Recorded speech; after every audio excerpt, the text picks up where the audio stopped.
2021లో వైఎస్ఆర్సీపీ అధికారంలో ఉన్నప్పుడు 92% local body అన్ని రిజల్ట్స్ అనేటటువంటిది వాళ్ళు కైవసం చేసుకున్నారు.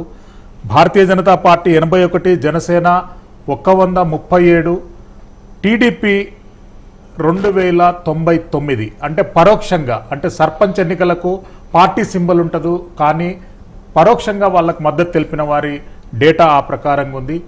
అసలుకు ఎట్లాంటి సమీకరణాలు ఉండబోతున్నాయి ఇప్పుడు? మస్తాన్ సార్, గుడ్ ఈవినింగ్ అండి. ప్రైమ్లోని వీక్షకులకు, ప్రైమ్లోని పెద్దలకు. ఇప్పుడు యాక్చువల్గా ఇవాళ నాదెండ్ల మనోహర్ గారు మాట్లాడటానికి కారణం, నిన్న లోకేష్ గారు చేసిన ప్రతిపాదన నాకు అర్థం కాదు. ఏంటంటే యాక్చువల్గా 4 రోజుల క్రితం అనుకుంటాను, చంద్రబాబు నాయుడు గారు కూటమి పార్టీల మధ్య సమన్వయం అవసరము, సమన్వయ కమిటీలు నియోజకవర్గాల వారీగా కూర్చొని మాట్లాడుకొని ఏదైనా సమస్యలు ఉంటే కనుక పరిష్కరించుకోవాలని చెప్పారు. సో ఆ చంద్రబాబు నాయుడు గారు చేసిన ప్రతిపాదన పెద్ద స్థాయిలోనే గండిగొట్టినట్టే. నిజానికి లోకల్ బాడీస్లో కూటమి పార్టీల మధ్య పొత్తులు కానీ, ఏ పార్టీ ఎన్ని స్థానాల్లో పోటీ చేయాలనేది కానీ ముగ్గురు కూర్చున్న తర్వాత ఒక సంయుక్త ప్రకటన అనేది సమన్వయ కమిటీ రిలీజ్ చేయాలి ప్రెస్కి. నిన్న లోకేష్ గారు ఏం చేశారంటే ఏకపక్షంగా ప్రకటించిన పరిస్థితిని మనం ఇక్కడ చూడాలి. ఏమంటారు ఆయన, 80% స్థానాల్లో తెలుగుదేశం పార్టీ పోటీ చేస్తుంది, 15% స్థానాల్లోనేమో జనసేన, 5% స్థానాల్లో వచ్చేసి బీజేపీ అనేది ఆయన చెప్పిన పరిస్థితి. సో ఇక్కడే ఏదైతే మనం సమన్వయ లోపం అనేది ఇక్కడ కనిపిస్తా ఉంది, దాన్ని లోకేష్ గారే ఇక్కడ బాధ్యత వహించాల్సిన పరిస్థితి. ఆ నేపథ్యంలోనే ఈ రోజు నాదెండ్ల మనోహర్ గారు రియాక్ట్ అయ్యారని నేనైతే అనుకుంటున్నాను. ఎందుకంటే ఎప్పుడైతే లోకేష్ గారు ఆ ప్రకటన చేశారో జనసేన కార్యకర్తల్లో, జనసేన క్రియాశీల కార్యకర్తల్లో, ద్వితీయ శ్రేణి నాయకుల్లో ఇప్పటివరకు తీవ్రమైన అసంతృప్తి ఒకటి ఉంది. ఏంటంటే గతంలో అసెంబ్లీ పార్లమెంట్ ఎన్నికల సందర్భంలో మనం చాలా త్యాగాలు చేసాము.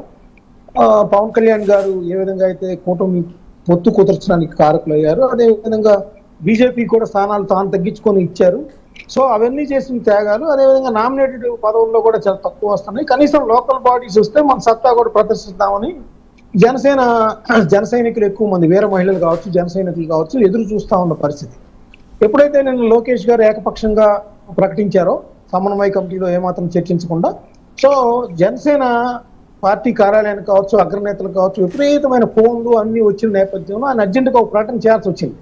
ఏంటి ఇది, సార్వత్రిక ఎన్నికల సమయంలో ఏదైతే పొత్తుందో ఆ ఫార్ములా అనేది ఇక్కడ వైబుల్ కాదు, ఎట్టి పరిస్థితుల్లో దానికి అంగీకరించేది లేదని చెప్పేసి ఆయన తేటతెల్లంగా చెప్పారు.